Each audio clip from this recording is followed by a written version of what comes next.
நண்பர்களுக்கு வணக்கம்.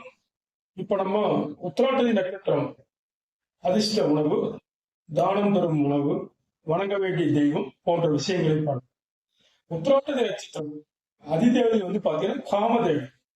அப்போ இவங்க சிவன் கோவில்ல போய் பிரதோஷ வழிபாடுகள் இவங்க செய்யணும். சிவன் கோவிலுக்கு சென்று இவங்களுடைய ஸ்தல விருட்சம் வேப்பமரம். அப்போ வேப்பமரம் எந்த ஆலயத்தில் ஸ்தல விருட்சமாக உள்ளதோ அந்த சிவன் இருக்கும் ஆலயம் சென்று வேப்பமரம் ஸ்தல விருட்சகம் இருக்கும் சிவன் ஆலயத்திற்கு சென்று பிரதோஷத்தன்று சென்று வில்வ மாலை வாங்கி நந்தி பகவானை வணங்கி வர வாழ்க்கையில் அதிர்ஷ்ட வாய்ப்புகள் அதிகரித்து காணப்படும்.